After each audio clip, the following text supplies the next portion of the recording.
Good morning, Professor Pasqua and colleagues. I hope you are enjoying your day. For this video, I'll be discussing the experiences and difficulties we encountered while working on our performance task. But first, let me introduce myself. My name is Karen Saligaw and I'm in the group alongside Francine Rin, Angelica Peralta, and John Cydric, our leader for PETA number 1. So let's first discuss real numbers and algebraic expressions before we move on to the questions. So first is the real numbers. If we heard this word, it is not imaginary numbers because real numbers contain irrational numbers and rational numbers, fractions like positive and negative integers, while algebraic expressions contain integral or fractional constants, variables, and algebraic operators operating on them.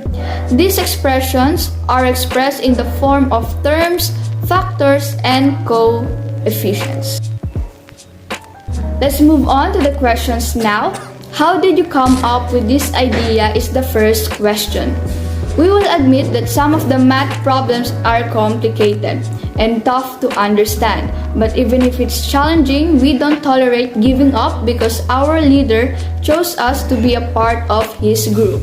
As a result, he provided us with some advice on how to handle math problems, one of which was to carefully read the math questions, review all the formulas, and revisit our professor's recordings or lectures so that we could find an answer or solution.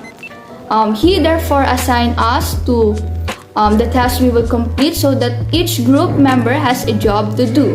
Despite the chaos, we are hoping that the outcome of our performance task will be equivalent with the effort we put into it. Thank you, Ms. Karen Saligo, for explaining the number 1 question. So now I'll be discussing the rest of the questions. So, hi, my name is Angelica Peralta. For this question, how did you plan the task? Our leader gave everyone a specific task to do.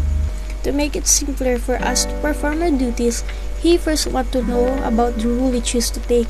I decided to make this video because I enjoy explaining things, while Francine Wen decided to handle the image part because she is a skilled creative person and enjoys organizing things.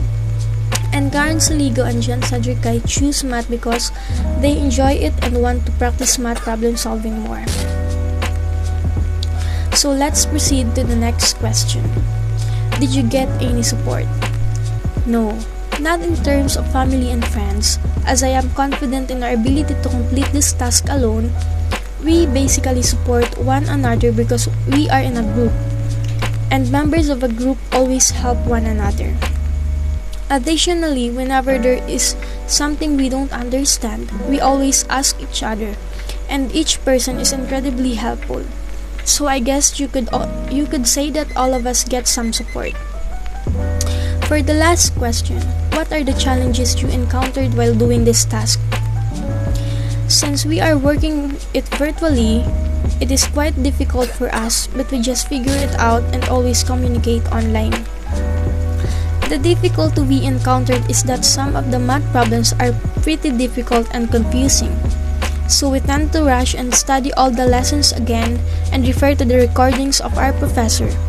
Despite this, it is still fairly enjoyable because we always collaborate and try new things. It is difficult but rewarding. So that would be all. Thank you for listening and I wish you a good day.